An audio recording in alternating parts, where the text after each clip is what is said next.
कहानी की शुरुआत होती है एक ग्रुप एक्सप्लोरर की टीम से जो साउथ अटलांटिक ओशन के बीच में होते हैं। उस शिप पर डेविड नाम का एक वेदर ऑफिसर था जो मौसम का हाल बताता है। वो लोग एक ऐसे आइलैंड की तरफ जा रहे थे जो समंदर के बीचों बीच मौजूद था। सरकार ने डेविड को वहां इसलिए भेजा था ताकि वो उस आइलैंड के बदलते मौसम का ऑब्जर्वेशन कर सके। डेविड को लगभग 1 साल तक वहां रुकना था मौसम का डेटा कलेक्ट करने के लिए। पूरा साल मौसम का डेटा कलेक्ट करने के बाद फिर उसे वापस लौट आना था। डेविड को साल भर का खाना और जरूरत का सारा सामान दे दिया गया था। कई दिन के सफर के बाद आखिरकार वो आइलैंड तक पहुंच गए। वो लोग बोट की मदद से उस आइलैंड पर उतरे। ये आइलैंड पूरी तरह से वीरान था, जहां एक परिंदा भी दिखाई नहीं दे रहा था। उस आइलैंड पर एक लाइट हाउस और एक छोटा सा घर था जहां डेविड को रहना था, क्योंकि इससे पहले भी एक रॉबर्ट नाम का वेदर ऑफिसर यहाँ रहता था, लेकिन अब उसकी ड्यूटी का वक्त खत्म हो चुका था। उसने 1 साल तक अकेले उस आइलैंड पर रहकर मौसम का डेटा कलेक्ट किया। अब उसकी जगह डेविड यहाँ पूरा साल मौसम का डेटा कलेक्ट करने के लिए रहेगा और वो पुराना ऑफिसर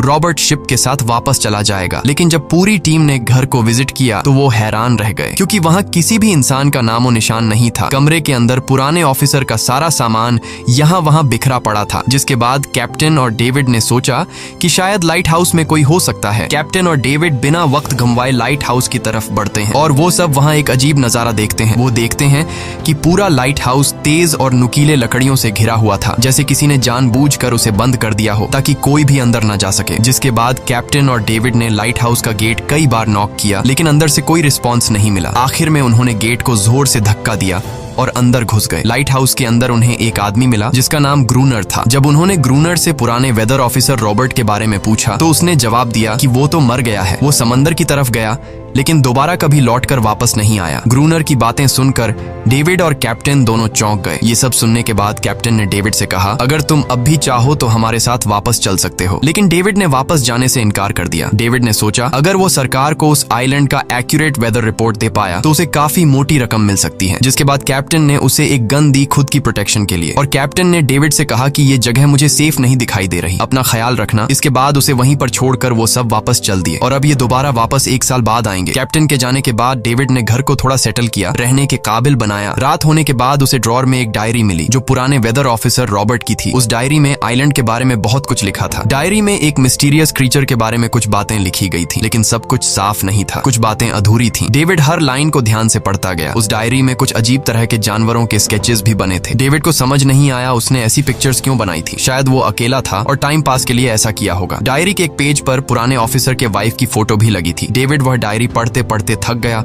और धीरे धीरे उसकी आंख लग गई। अगली सुबह डेविड ने मौसम का डेटा कलेक्ट करना शुरू कर दिया, लेकिन समंदर के पास पहुंचते ही उसके कदम रुक गए। उसने देखा कि चट्टानों के बीच कुछ पत्थर अजीब तरीके से सजाए गए हैं और उनके बीच शेल्स रखे थे अजीब से पैटर्न में। डेविड ने सोचा शायद ये सब ग्रूनर ने किया है। वो ये सोचकर दोबारा अपने काम में लग गया। काम के दौरान जब उसने दूरबीन से लाइट हाउस की तरफ देखा तो उसे ग्रूनर के साथ एक और इंसान भी दिखाई दिया, लेकिन पलक झपकते ही वो गायब हो गया। डेविड ने दोबारा उसे देखने की कोशिश की, लेकिन फिर उसे लगा कि ये उसका वहम है। रात को डेविड अपने काम में बिजी था, तभी दरवाजे पर नॉक हुआ। उसे लगा कि शायद ये ग्रूनर है। डेविड ने उसका नाम पुकारा, लेकिन कोई जवाब नहीं मिला। हाथ में लैंप लेकर जैसे ही डेविड दरवाजे की तरफ बढ़ा तो उसके कानों में कुछ अजीब सी आवाजें गूंजने लगीं जो किसी इंसान की बिल्कुल भी नहीं थी। और फिर उसने देखा गेट के नीचे से किसी अजीबोगरीब क्रीचर का हाथ अंदर आने की कोशिश कर रहा है। वो इंसान का हाथ बिल्कुल भी नहीं था। ये देखकर डेविड के पांव तले जमीन ही खिसक गई। वो तुरंत बेसमेंट की तरफ भागा और वहां जाकर छुप गया। कुछ ही देर में वो मिस्टीरियस क्रीचर घर के अंदर घुस चुकी थी। वह छुप छुप कर डेविड को ढूंढ रही थी और डेविड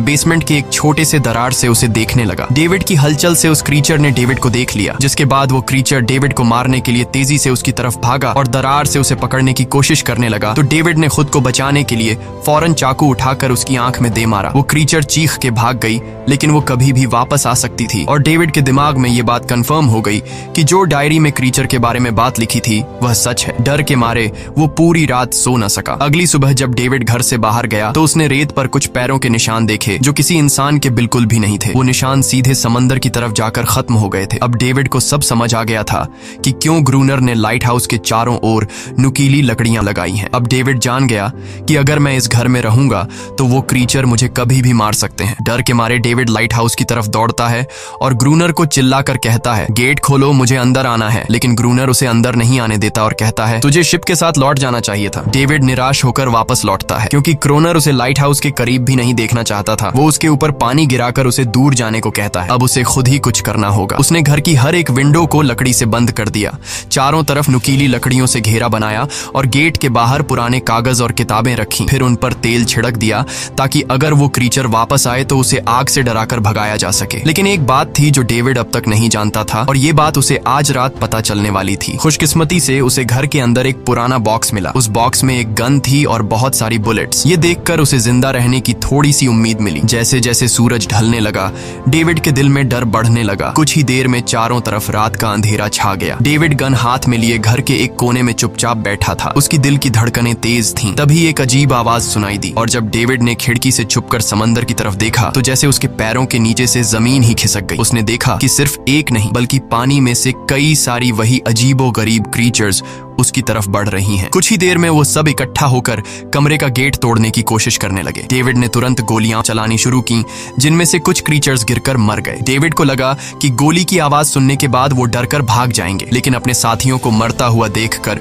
वो और भी ज्यादा गुस्सा हो गए। तब डेविड प्लान बी अपनाते हुए गेट के बाहर रखे कागजों और पुरानी किताबों को आग लगा देता है। आग देखकर वो क्रीचर्स डर के मारे वापस समंदर में लौट गए, लेकिन अब वही आग डेविड के घर तक पहुंच चुकी थी। घर के दरवाजे ने आग पकड़ ली और धीरे धीरे फैलने लगी क्योंकि पूरा घर लकड़ी का बना हुआ था। डेविड ने तुरंत एक चादर में खुद को लपेटकर अपनी जान बचाई और बाहर निकलकर लाइट हाउस के पास एक बड़े पत्थर के पीछे छुप गया। क्रीचर्स को शूट करते वक्त डेविड के हाथ में काफी गहरी चोट भी आई। तभी अचानक तेज बारिश शुरू हो गई। आग धीरे धीरे बुझने लगी, लेकिन पूरी रात की बारिश के बाद भी सुबह तक डेविड अपना घर नहीं बचा पाया। पूरा घर जलकर लगभग राख हो चुका था। अब अगर डेविड को जिंदा रहना है तो उसे लाइट हाउस में पनाह लेनी होगी। उसने अपनी राइफल उठाई और लाइट हाउस के पास के पत्थरों के बीच छुप गया और इंतजार करने लगा कि कब ग्रूनर पानी भरने आएगा। जब ग्रूनर पानी भरने के लिए लाइट हाउस से बाहर निकला तो डेविड उसके पीछे पीछे चल दिया, लेकिन तभी अचानक एक अजीब सा क्रीचर जो ग्रूनर के पास ही था उसने डेविड पर हमला कर दिया। लेकिन किसी तरह करके डेविड ने उसे काबू कर लिया। वह क्रीचर ग्रूनर का रक्षक था। जब वह उसे शूट करने वाला था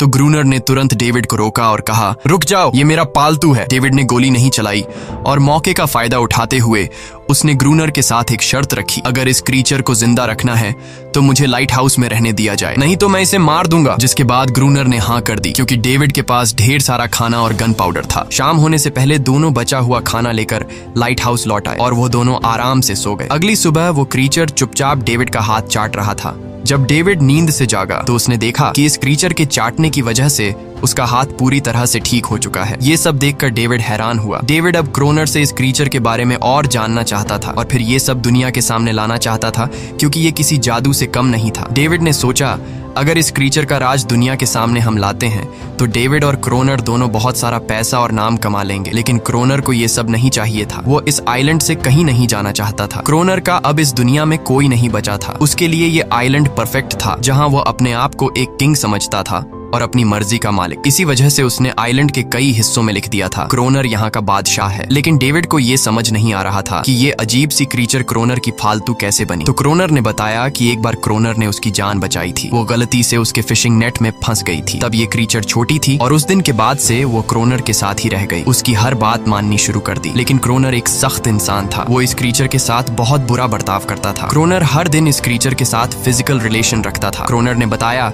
कि एक बार इस क्रीचर ने मुझ पर हमला भी किया था और उसके बदले में क्रोनर ने उसे ऐसी सजा दी कि उस सजा के बाद वो क्रीचर अपने आप को क्रोनर की गुलाम समझने लगी। और आप सब भी समझ गए होंगे कि हर रात वो क्रीचर समुद्र से बाहर क्यों आते हैं। वो सभी इसलिए आते हैं ताकि अपने साथी को क्रोनर से छुड़वाकर वापस ले जाए। लेकिन क्रोनर ऐसा नहीं होने देता। वो क्रीचर्स दिन के उजाले में अटैक नहीं कर सकते क्योंकि सूरज की रोशनी उनकी स्किन जला देती है। डेविड अब यहाँ और नहीं रहना चाहता था। वो किसी तरह से आइलैंड से अपनी जान छुड़ाना चाहता था। खैर, शाम होने लगी और क्रोनर ने उससे कहा, गन लेकर रेडी हो जाओ क्योंकि वो क्रीचर्स कभी भी हमला कर सकते हैं। वो लाइट हाउस की लाइट ऑन करने के लिए तैयार हो गए और कुछ ही देर में समुद्र से बड़ी संख्या में क्रीचर्स निकलकर बाहर आ गए। वो लाइट हाउस की तरफ बढ़ते जा रहे थे। क्रोनर उन पर लगातार फायर करता जा रहा था, लेकिन डेविड पूरी तरह से डर गया था। वो लाइट हाउस के अंदर की तरफ आने लगा। क्रोनर के बार बार कहने के बावजूद वो बस एक कोने में चुपचाप बैठा रहा और कुछ ही देर में डेविड बेहोश हो गया। क्रोनर पूरी रात अकेला इन क्रीचर्स से लड़ता रहा। अगली सुबह क्रोनर ने गुस्से में डेविड के मुंह पर पानी डालकर उसे उठाया और कहा, अगर तुम्हें जिंदा रहना है तो इनकी जान लेनी होगी, नहीं तो तुम्हें लाइट हाउस से निकाल निकाल दिया जाएगा और तुम्हें मेरी हर बात माननी होगी। रोजाना पानी भर कर लाना, लाइट हाउस के छोटे बड़े काम करना और रात को मेरे साथ गार्ड ड्यूटी भी करनी होगी। अब डेविड के पास दूसरा कोई ऑप्शन नहीं था। इसी वजह से ये सब करना उसकी मजबूरी बन गया। डेविड अब क्रोनर की हर बात मानने लगा, लेकिन एक चीज थी जो उसे बिल्कुल भी पसंद नहीं आई। वो ये थी कि हर रोज उस फीमेल क्रीचर को अलग अलग तरीकों से फिजिकली टॉर्चर करना। रात होती है, दोनों फिर से गार्ड ड्यूटी के लिए तैयार हो जाते हैं और एक बार फिर वो क्रीचर समुद्र से निकलकर बाहर आते हैं। लेकिन आज डेविड को डर नहीं लग रहा था। उसने क्रीचर पर फायरिंग शुरू की, मगर आज क्रोनर कुछ भी नहीं कर रहा था। वो डेविड को बाहर छोड़कर लाइट हाउस का गेट बंद कर देता है और खुद चुपचाप अंदर बैठ जाता है ताकि डेविड खुद सीख सके कि इन क्रीचर से कैसे लड़ा जाता है। इसी तरह डेविड को लड़ते लड़ते वो रात कट जाती है और सुबह हो जाती है। सुबह क्रोनर ने देखा कि डेविड लाइट हाउस के गेट के बाहर खून में लथपथ बैठा था। अब उसने सीख लिया था कि इन क्रीचर्स से कैसे लड़ना है। इसी तरह समय गुजरता गया, रातों को इन क्रीचर्स से लड़ते हुए और दिन भर क्रोनर के लाइट हाउस के काम संभालते हुए। ये आइलैंड अब उसके लिए एक बंद घर जैसा हो गया था। वो हर वक्त सोचता रहता था कि कब ये जगह छोड़कर आजादी की सांस लेगा। समय के साथ साथ डेविड का उस फीमेल क्रीचर के साथ एक अजीब सी दोस्ती बन गई थी। डेविड को उसके लिए अब बुरा लगने लगा था। अब उसे समझ आया कि अपने लोगों को छोड़कर अकेला रहना कितना मुश्किल होता है। शायद वो क्रीचर भी कुछ ऐसा ही महसूस करती थी। डेविड ने उस क्रीचर को एक नाम भी दिया, अनारियस। इसी तरह से दिन गुजरते गए और फिर एक दिन उन्होंने देखा कि इन क्रीचर्स के अटैक्स धीरे धीरे कम हो रहे हैं। डेविड सोचता है शायद सर्दियों में वो कहीं और चले जाते हैं या फिर शायद उन्हें समझ आ गया था कि इन दोनों से लड़कर कुछ हासिल नहीं होगा। लेकिन क्रोनर ने उससे कहा कि ऐसा बिल्कुल नहीं है, वो फिर से अटैक करेंगे। अब वो अपनी संख्या बढ़ा रहे हैं। कुछ और दिन ऐसे ही गुजर गए। एक रात डिनर के बाद क्रोनर और डेविड ने टाइम पास के लिए चेस खेलना शुरू किया, लेकिन यहीं पर क्रोनर से एक बड़ी गलती हो गई। वो दोनों खेल में इतने उलझ गए कि लाइट हाउस की लाइट्स ऑन करना ही भूल गए। अंधेरे का फायदा उठाकर क्रीचर्स ने उन पर अटैक कर दिया। डेविड ने देखा कि क्रीचर्स की संख्या इतनी ज्यादा थी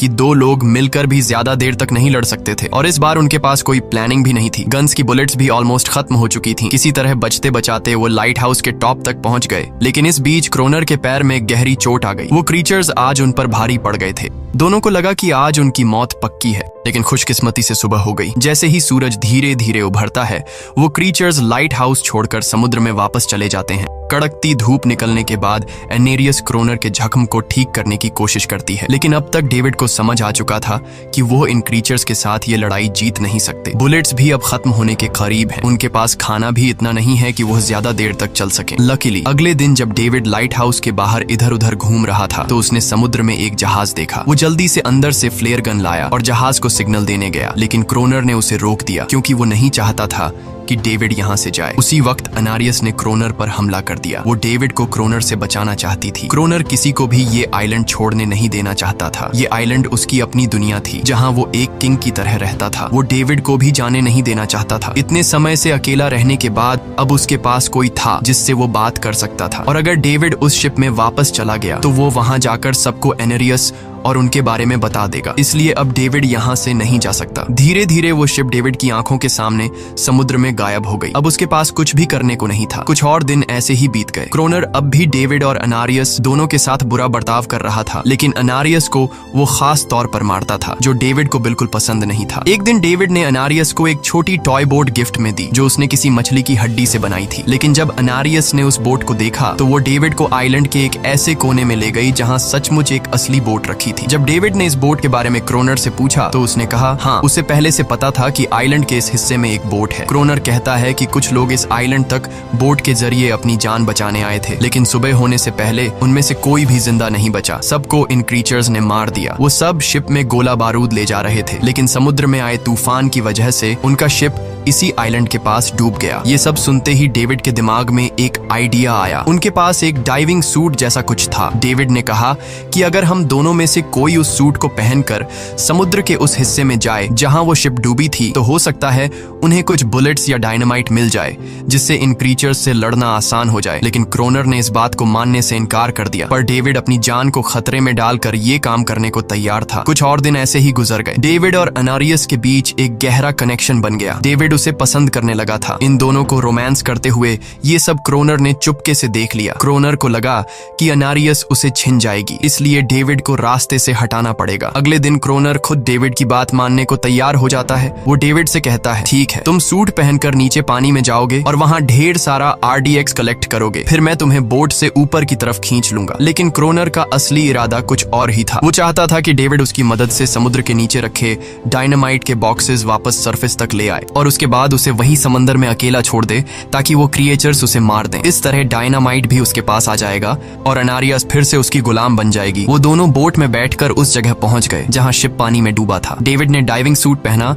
और समंदर के नीचे उतर गया। नीचे जाने के बाद डेविड ने देखा कि शिप पूरी तरह तबाह हो चुकी है, लेकिन उसकी किस्मत अच्छी थी कि उसे कुछ डायनामाइट के बॉक्स मिल गए। लेकिन तभी अचानक कुछ क्रिएचर उसके सामने आ गए। क्रिएचर्स को देखते ही डेविड घबरा गया और नीचे गिर पड़ा। वो डाइविंग सूट इतना भारी था कि वह हिल भी नहीं पा रहा था और डेविड क्रोनर को ऊपर सिग्नल भी नहीं भेज पाया। क्रोनर को लगा कि शायद वह क्रिएचर्स डेविड को मार चुके हैं, लेकिन असल में वो तो सिर्फ 2 छोटे बच्चे थे। डेविड ने जैसे तैसे करके अपना डाइविंग सूट वहीं छोड़ दिया और ऊपर सतह तक खुद को पहुंचाया। उन्हें वहां कुछ पुराने बॉक्स मिले जिनमें डायनामाइट था। इसके बाद यह दोनों काम पर लग गए। उन्होंने लाइट हाउस के आसपास 2 लेयर्स में डायनामाइट बिछा दिया ताकि जब अगला हमला हो तो वे मॉन्स्टर्स को एक ही बार में खत्म कर सकें। कुछ महीने बीत गए और बर्फबारी का मौसम आया, लेकिन एक बार फिर वो क्रिएचर्स गायब हो गए। अचानक से अटैक बंद हो चुके थे, जैसे क्रिएचर्स को खबर मिल गई हो कि उनके लिए जाल बिछाया गया है, इसीलिए अब वो अटैक नहीं कर रहे थे। क्रोनर को लगा कि शायद अनारियस ने उन क्रिएचर्स को खबरदार कर दिया है, जिसकी वजह से वो अनारियस पर जुल्म करने लगा, लेकिन डेविड ने उसे रोक लिया। आखिर में दोनों ने मिलकर एक नया प्लान बनाया, लाइट हाउस का मेन गेट खुला छोड़ने का, ताकि जैसे ही वो क्रिएचर्स पास आए डायनामाइट से उन सबको उड़ा दिया जाए। डेविड ने चालाकी से काम लेते हुए अनारियस को लाइट हाउस के टॉप पर चीखने को कहा। एनरिस की आवाज सुनते ही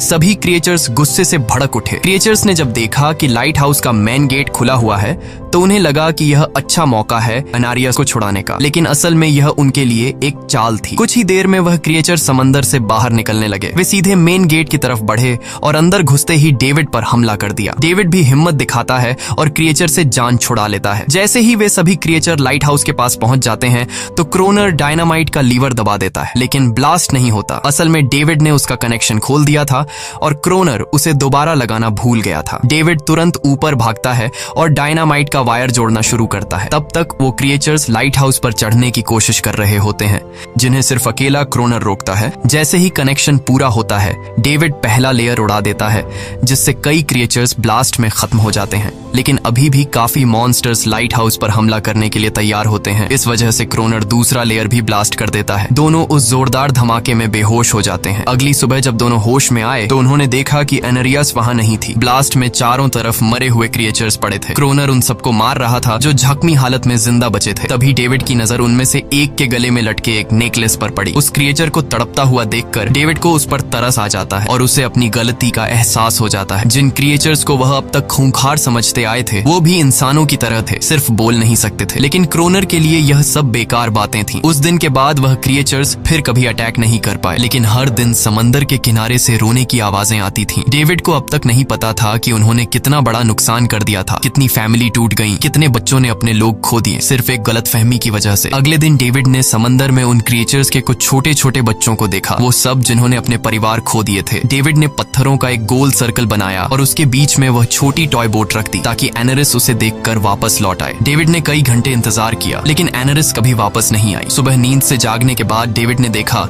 कि क्रोनर सो रहा है। क्रोनर के पास कुछ पुरानी चीजें रखी थीं, उनमें एक पुरानी तस्वीर भी थी और जैसे ही डेविड ने उस तस्वीर को देखा वह हैरान रह गया। वह लड़की जिसका फोटो उसने पहले दिन पुराने ऑफिसर रॉबर्ट की डायरी में देखा था वह कोई और नहीं बल्कि क्रोनर की पत्नी थी और फोटो में क्रोनर उसके साथ खड़ा था। असल में 1 साल पहले आए वेदर ऑफिसर रॉबर्ट मरा नहीं, बल्कि उसने अपनी पहचान बदल दी थी, यानी क्रोनर ही वेदर ऑफिसर रॉबर्ट है, बस उसने अपना नाम बदल लिया था क्योंकि अब वह कभी इस आइलैंड को छोड़ना नहीं चाहता था। ये सब देखकर डेविड ने भी यह उम्मीद छोड़ दी कि वह कभी इस आइलैंड से जा पाएगा। अगले दिन शाम को जब डेविड समंदर के किनारे गया उसने देखा कि उस सर्कल में रखी छोटी बोट अब वहां नहीं थी, लेकिन उसी जगह पर उसने एक क्रीचर का छोटा सा बच्चा देखा जिसके हाथों में वह बोट थी। डेविड ने अपने हाथ में जलती हुई लकड़ी को उस सर्कल के बीच में फेंक दिया ताकि वह दिखा सके कि उसका इरादा लड़ने का नहीं है और उसे किसी को खतरा महसूस न हो। वह उनके साथ दोस्ती करना चाहता था। कुछ ही देर बाद समंदर की लहरों से एनारिस निकलती है और उसके पीछे पूरा क्रीचर्स का ग्रुप भी समंदर से बाहर आता है, लेकिन इस बार परिवार कोई भी डेविड पर अटैक नहीं करता, क्योंकि वे भी अब शांति चाहते हैं। उनका इरादा सिर्फ एक सुरक्षित जगह पाने का था अपने बच्चों के लिए। लेकिन तभी वहां क्रोनर हाथ में बंदूक लिए पहुंच जाता है। क्रोनर को लगता है कि अगर शांति हो गई तो उसे सबसे ऊपर होने का एहसास कैसे होगा। डेविड उसे समझाने की कोशिश करता है कि ये क्रीचर्स लड़ना नहीं चाहते, ये शांति चाहते हैं। लेकिन क्रोनर किसी की नहीं सुनता। वो एनेरियस से चिल्लाकर कहता है, अंदर चली जाओ। लेकिन ये पहली बार था कि एनेरियस ने उसकी बात नहीं मानी, क्योंकि अब वह उसकी नौकरानी नहीं थी। यह देखकर क्रोनर को लगता है कि अब इस आइलैंड पर उसकी बादशाहत नहीं रही। क्रोनर खुद को अंदर से कमजोर महसूस करने लगता है, क्योंकि अब कोई भी उसका हुक्म नहीं मान रहा था। गुस्से में उसने लाइट हाउस की तरफ कदम बढ़ाए। डेविड को लगा शायद क्रोनर को अब समझ आ गया होगा कि हर एक जानवर आजादी चाहता है, कोई भी किसी का गुलाम बनकर नहीं जीना चाहता। लेकिन क्रोनर के सर से बादशाहत का भूत कहां उतरने वाला था। जैसे ही वह लाइट हाउस पहुंचा, उसने सिग्नल गन से एक फ्लेयर छोड़ी, जो सीधा जाकर एक क्रीचर के बच्चे से टकरा गई। उस बच्चे की तुरंत मौत हो गई। सभी क्रीचर्स डर के मारे भाग गए और एनेरियस ने भी डेविड पर अपना पूरा भरोसा खो दिया। गुस्से से पागल डेविड तुरंत लाइट हाउस की तरफ भागता है क्रोनर को सबक सिखाने। डेविड उससे लड़ने लगता है, क्यों किया तूने ये सब? ये लोग तो बस शांति चाहते थे। लेकिन क्रोनर इतना हिंसक हो चुका था